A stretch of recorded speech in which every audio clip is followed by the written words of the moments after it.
Hi everyone. இன்னைக்கு budget 2024-25ல films ரிலேட்டடா இருக்கிற இம்பார்ட்டன்ட் ஃபேக்ட்ஸ் பத்தி டிஸ்கஸ் பண்ணலாம். ஸோ நம்ம பார்த்துருப்போம், பட்ஜெட்ல எந்த ஏரியா வந்து ஃபோக்கஸ் பண்ணியிருக்காங்க அப்படின்னா புவர், விமன், ஃபார்மர்ஸ், அதுக்கப்புறம் வந்து பார்த்தீங்கன்னா யூத், இவங்கள தான் வந்து டார்கெட் பண்ணி நிறைய ஸ்கீம்ஸ் கிரியேட் பண்ணியிருக்காங்க. அதில் பூவர்ஸ் ரிலேட்டடா என்ன ஸ்கீம்ஸ் இருக்கு அப்படின்னு பார்த்தீங்கன்னா, நம்ம எல்லாருக்கும் தெரிஞ்ச ஸ்கீம் ஃபர்ஸ்ட் கரீப் கல்யாண் அன்ன யோஜனா. ஸோ இது கொரோனா டைம்ல கிரியேட் பண்ணது. 2020ல வந்து அந்த டைம்ல வந்து பாத்தீங்கன்னா ஃபுட் கிரெயின்ஸ் வந்து எக்ஸ்ட்ரா கொடுக்கறதுக்காக கிரியேட் பண்ண ஸ்கீம். ஏற்கனவே நேஷனல் ஃபுட் செக்யூரிட்டி ஆக்ட் கீழே ஃபுட் கிரெயின்ஸ் வந்து டிஸ்ட்ரிபியூட் பண்ணிட்டு இருக்காங்க ஃபுட் செக்யூரிட்டி இஷ்யூவை சால்வ் பண்றதுக்காக. அதுல 5 kg எக்ஸ்ட்ரா ஃபுட் கிரெயின்ஸ் கொடுக்கறதுக்காக கிரியேட் பண்ண ஸ்கீம் தான் கரீப் கல்யாண் அன்ன யோஜனா. ஸோ இது வந்து பாத்தீங்கன்னா கொரோனா முடிஞ்சதுக்கு அப்புறமும் வந்து பாத்தீங்கன்னா எக்ஸ்டெண்ட் பண்ணிட்டு இருக்காங்க. ஓகேங்களா? ஸோ இப்போ வரைக்கும் வந்து பாத்தீங்கன்னா இது நிறைய ஸ்டேட்ல வந்து இந்த ஸ்கீம் வந்து எக்ஸ்டெண்ட் பண்ணிட்டு இருக்காங்க. இதுக்கடுத்து வேற என்ன போர்ஸ் ரிலேட்டடா இருக்குன்னா ஜன்தன் யோஜனா. ஸோ பிரதான் மந்திரி ஜன்தன் யோஜனா. ஸோ இது என்ன கான்செப்டுக்காக கிரியேட் பண்ணாங்கன்னா ஃபினான்ஷியல் இன்க்ளூஷன். ஸோ பேங்கிங்கோட எல்லா அந்த ரூல்ஸ் அண்ட் ரெகுலேஷன்ஸ் படி பெனிஃபிட்ஸ் வந்து எல்லாருக்கும் ரீச் ஆகணும், எல்லா பீப்புளுக்கும் ரீச் ஆகணும் அப்படிங்கிற கான்செப்ட் தான் ஃபினான்ஷியல் இன்க்ளூஷன். அதுல கொண்டு வந்த இதுதான் வந்து பார்த்தீங்கன்னா டைரக்ட் பெனிஃபிட் ட்ரான்ஸ்ஃபர்ஸ். ஸோ இப்போ நம்ம ஏதாவது ஒரு கவர்மெண்ட் ஸ்கீம் இருக்குன்னா அதுல வந்து அந்த பர்டிகுலர் பர்சனுக்கு ஃபண்ட்ஸ் வந்து பார்த்தீங்கன்னா அவங்களோட அக்கௌண்ட்டுக்கே ரீச் பண்றதுக்காக கொண்டு வந்தது தான் டைரக்ட் பெனிஃபிட் ட்ரான்ஸ்ஃபர். இதுவும் வந்து பாத்தீங்கன்னா நம்ம ஃபினான்ஷியல் இன்க்ளூஷன் கீழே தான் வரும். ஓகேங்களா? ஸோ இதுக்கு கீழே நிறைய அக்கௌண்ட்ஸ் வந்து ஓப்பன் பண்ணியிருப்பாங்க, அதுல நிறைய பேர் பெனிஃபிட் ஆயிருப்பாங்க. இதுக்கு அடுத்து வந்து ஸ்வான் நிதி. ஸோ இது வந்து ஸ்ட்ரீட் வெண்டார்ஸ் அவங்கள ப்ரொடெக்ட் பண்றதுக்காக கிரியேட் பண்ணது. இதுவும் கொரோனா டைம்ல தான் கிரியேட் பண்ணியிருப்பாங்க. ஸோ இதுல வந்து என்ன மேஜரா நோட் பண்ண வேண்டியது என்னன்னா, இவங்களுக்கு வந்து கொலாட்ரல் வந்து தேவையில்லை. நார்மலா ஒரு லோன் கொடுக்குறாங்கன்னா கொலாட்ரல் ஏதாவது கொடுக்கணும் இல்லைங்களா? இந்த ஸ்ட்ரீட் வெண்டர்ஸ்க்கு வந்து கொலாட்ரல் இல்லாம கொலாட்ரல் ஃப்ரீ லோன்ஸ் வந்து பாத்தீங்கன்னா கொடுத்தாங்க. அமௌண்ட் வந்து பாத்தீங்கன்னா 10,000. அவங்க கரெக்டா ரீப்ளேஸ்மெண்ட் கொடுத்தாங்கன்னா ரீபேமெண்ட் பண்ணும் போது அவங்களுக்கு வந்து பாத்தீங்கன்னா ஃபர்தரா சில பெனிஃபிட்ஸ் எல்லாம் வந்து ஆட் ஆகும். இதுக்கு அடுத்து வந்து பாத்தீங்கன்னா இப்ப ரீசெண்டா கிரியேட் பண்ண ஸ்கீம் வந்து பாத்தீங்கன்னா ஜன்மன் யோஜனா. ஸோ இது யாரை ஃபோக்கஸ் பண்ணதுன்னா ட்ரைபல் ஏரியாஸ்ல வந்து பாத்தீங்கன்னா பர்டிகுலர்லி வல்னரபிள் ட்ரைபல் குரூப்ஸ் இருக்காங்க இல்லைங்களா? அவங்களோட லைவ்லிஹுட்டை வந்து இம்ப்ரூவ் பண்றதுக்காக, அதுவும் especially particularly vulnerable tribal groups அப்படிங்கிறது அவங்களோட பாப்புலேஷன் வந்து ரொம்ப கம்மியா இருக்கும். இப்போ அந்தமான்ல வந்து ஜாரவாஸ் இருக்காங்க இல்லைங்களா? அவங்களாம் அந்த கேட்டகரி கீழே தான் வருவாங்க. ஸோ இது எல்லாமே பட்ஜெட்ல ஃபோர்ஸ் ரிலேட்டடா ஃபோக்கஸ் பண்ண ஸ்கீம். இதுக்கு அடுத்து வந்து ஃபார்மர்ஸ்க்கு என்னென்ன ஸ்கீம்ஸ் இருக்கு அப்படின்னா கிசான் சம்மன் நிதி யோஜனா, ஃபினான்ஷியல் அசிஸ்டன்ஸ் ப்ரொவைட் பண்றது. இது இல்லாம ஃபார்மர்ஸ்க்கு ஏற்கனவே கொடுத்துட்டு இருக்கிற schemes Fasal Bima Yojana, insurance provide பண்றது. ஏற்கனவே இந்த ஓல்டர் ஸ்கீம்ஸ் எல்லாம் ரீவாம்ப் பண்ணிட்டு ஒரு மாடிஃபைடு இன்சூரன்ஸ் ஸ்கீம் கிரியேட் பண்ணாங்க. இதுல வந்து பாத்தீங்கன்னா ஈஸியா வந்து சீக்கிரம் வந்து அவங்களுக்கு வந்து இன்சூரன்ஸ் கிளைம் பண்ற ஃபெசிலிட்டி வந்து கிரியேட் பண்ணிருப்பாங்க. இதுக்கடுத்து இன்னும் வேற என்ன ஸ்கீம்ஸ் ஃபார்மர்ஸ் கிரியேட் பண்ணாங்கன்னா நேஷனல் அக்ரிகல்ச்சர் மார்க்கெட் வந்து பாத்தீங்கன்னா ப்ராசஸ் மூலம் வந்து பாத்தீங்கன்னா கம்ப்யூட்டரைஸ் பண்ணியிருப்பாங்க. ஓகேங்களா? ஸோ மார்க்கெட்டிங் வந்து இந்தியாவில் வந்து மேஜர் இஷ்யூவா இருக்கிறதுனால அதை சால்வ் பண்றதுக்காகவும் பெட்டர் பிரைசஸ் கொடுக்கறதுக்காகவும் நாம் வந்து பாத்தீங்கன்னா இம்ப்ரூவ் பண்ணியிருப்பாங்க. இதுக்கடுத்து மைக்ரோ ஃபுட் ப்ராசஸிங் இண்டஸ்ட்ரி வந்து இந்த வருஷம் வந்து பாத்தீங்கன்னா கான்சன்ட்ரேட் பண்ணியிருப்பாங்க பட்ஜெட்ல. ஸோ அது மூலம் பெனிஃபிட்ஸ் வந்து அவங்களுக்கு ரீச் ஆகிறதுக்காக இந்த ஸ்கீம்ஸ் எல்லாம் கிரியேட் பண்ணியிருப்பாங்க. இதுக்கடுத்து விமன் ரிலேட்டடா என்ன ஸ்கீம்ஸ் இருக்கு அப்படின்னா முத்ரா யோஜனா. ஸோ இதுல செல்ஃப் எம்ப்ளாய்மெண்ட், அவங்க விமன் எம்பவர் பண்றதுக்காக நிறைய ஃபண்ட்ஸ் வந்து பாத்தீங்கன்னா அலோகேட் பண்ணியிருப்பாங்க.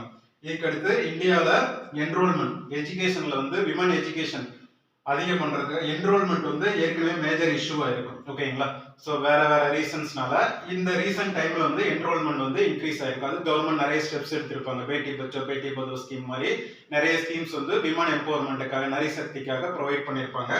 அதுக்கடுத்து பிஎம் ஆவாஸ் யோஜனா. இது பாவர்ட்டி ரிடக்ஷன் ஸ்கீம்னாலும் இந்த வருஷம் என்ன ஃபோக்கஸ் பண்ணியிருப்பாங்கன்னா விமனுக்கு வந்து பாத்தீங்கன்னா ரூரல்ல நிறைய விமனுக்கு கொடுக்கணும் அப்படின்னு சொல்லி இந்த ஸ்கீம்ஸ் வந்து பட்ஜெட்ல வந்து ஃபண்ட்ஸ் வந்து அலோகேட் பண்ணியிருப்பாங்க. இதுக்கடுத்து ஏற்கனவே இருக்கிற ஸ்கீம்ஸ் போசான் 2. ஸோ நியூட்ரிஷனல் என்ஹான்ஸ்மெண்ட்டுக்காக சில்ட்ரன் அண்ட் விமனுக்காக போசான் 2 வந்து ஃபண்ட்ஸ் வந்து அலோகேட் பண்ணியிருப்பாங்க. இப்போ பட்ஜெட்ல என்ன மென்ஷன் பண்ணியிருப்பாங்கன்னா வேக்சினேஷன் ப்ரோக்ராம்ஸ், செர்விக்கல் கேன்சரை ஃபோக்கஸ் பண்ணி 9 to 14 இயர்ஸ் இருக்கு இல்லைங்களா? அந்த விமனுக்கு வந்து பாத்தீங்கன்னா விமன்ஸ் வேக்சினேஷன்ஸ் வந்து பாத்தீங்கன்னா இன்க்ரீஸ் பண்ணியிருப்பாங்க. அது வந்து இப்போ ரீசெண்ட் டைம்ல ப்ரொவைட் பண்ணிட்டு இருக்காங்க. இது இல்லாம வேற என்ன ஸ்கீம்ஸ் இருக்குன்னா ரூட் டாப். ஸோ நம்ம green energy, solar energy promote பண்றதுக்காக நிறைய ஸ்கீம்ஸ் வந்து கிரியேட் பண்ணியிருப்பாங்க. ஸோ நெக்ஸ்ட் வந்து பாத்தீங்கன்னா பட்ஜெட்ல வந்து எக்கனாமிக்ஸ் ரிலேட்டடா என்னென்ன டேர்ம்ஸ், ஃபார் எக்ஸாம்பிள் யூபிஎஸ்சி 2022 ஃபிலிம்ஸ் கொஸ்டின்ஸ்ல வந்து ஒரு சில கொஸ்டின்ஸ் வந்து இருக்கு இல்லைங்களா எக்கனாமிக்ஸ் ரிலேட்டடா, அந்த டேர்ம்ஸ் என்னென்ன அப்படின்னு பார்க்கலாம். Capital expenditure. So capital expenditure வந்து பாத்தீங்கன்னா இன்க்ரீஸ் பண்ணியிருப்பாங்க. ரெண்டு டைப் ஆஃப் எக்ஸ்பெண்டிச்சர் வந்து எக்கனாமிக்ஸ்ல இருக்கும். Revenue expenditure, capital expenditure. So government of India வந்து பார்த்தீங்கன்னா இப்போ ஏதாவது ஒரு பர்சனுக்கு வந்து சேலரி கொடுக்குறாங்கன்னு வச்சுங்க, அது வந்து ரெவென்யூ எக்ஸ்பெண்டிச்சர் கீழே வரும். கவர்மெண்ட்டுக்கு அதனால வந்து எந்த ரிட்டர்னும் வராது. ஓகேங்களா? ஸோ ஒன்ஸ் ப்ரொவைட் பண்ணா அதனால திரும்ப வந்து பெனிஃபிட் எதுவும் வராது. ஓகேங்களா?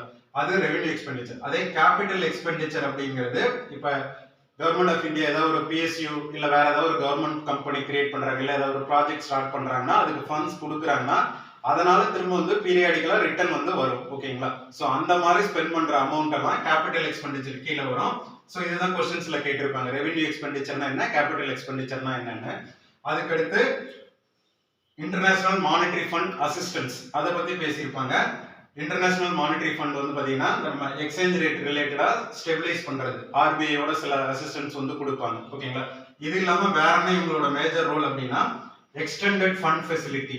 ஸோ மெம்பர் கண்ட்ரிக்கு வந்து பாத்தீங்கன்னா இவங்க ஏதாவது BOP balance of payment crisis வந்துச்சு அப்படின்னா இவங்க வந்து ஃபண்ட்ஸ் அசிஸ்டன்ஸ் கொடுப்பாங்க. இப்போ கூட ரீசெண்ட் டைம்ல ஸ்ரீலங்காவுக்கு பண்ணியிருப்பாங்க. ஸோ இந்த டேர்ம் வந்து பாத்தீங்கன்னா மென்ஷன் ஆயிருக்கும். இதுக்கு அடுத்து எக்ஸ்டர்னல் கமர்ஷியல் பாரோவிங்.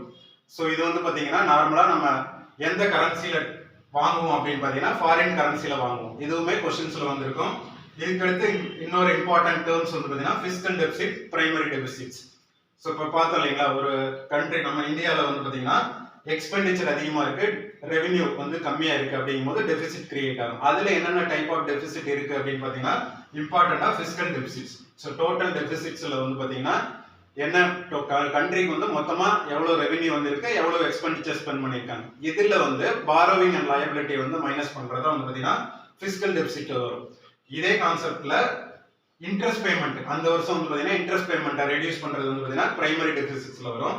இதுக்கு அடுத்து ஸ்மால் சேவிங் ஸ்கீம்ஸ் வந்து பாத்தீங்கன்னா கவர்மெண்ட்டை பொறுத்த வரைக்கும் பாரோவிங் இதுல வரும். அதாவது மீனிங் என்ன அப்படின்னு பாத்தீங்கன்னா கவர்மெண்ட்டுக்கு வந்து பாத்தீங்கன்னா அது ஒரு கடன் மாதிரி, அதை வந்து எப்பயும் திரும்ப வந்து ரிட்டர்ன் கொடுத்து தான் ஆகணும் அப்படிங்கிறதுனால அது பாரோவிங் கீழே வச்சிருப்பாங்க. ஓகேங்களா? ஸோ லயபிலிட்டி கீழே வரும். இதே மாதிரி क्वेश्चंस கேட்டிருப்பாங்க. இதுக்கு அடுத்து பிரைவேட் ட்ரான்ஸ்ஃபர்ஸ், ரெமிட்டன்ஸ் பத்தியும் வந்து பாத்தீங்கன்னா क्वेश्चंस வந்திருக்கும். என்னன்னா பிரைவேட் ட்ரான்ஸ்ஃபர்னா என்ன அப்படிங்கிறது. ஸோ இப்போ ஃபாரினர்ஸ் வந்து இந்தியாவில் இருக்கிற இந்தியன்ஸ் வந்து ஃபாரின்ல ஒர்க் பண்ணும்போது அனுப்புற அமௌண்ட் தான் பிரைவேட் ட்ரான்ஸ்ஃபர்ஸ்னு சொல்லுவோம், ரெமிட்டன்சஸ்னு. இந்தியாவை பொறுத்தவரைக்கும் வந்து பாத்தீங்கன்னா அது பாசிட்டிவா இருக்கும்.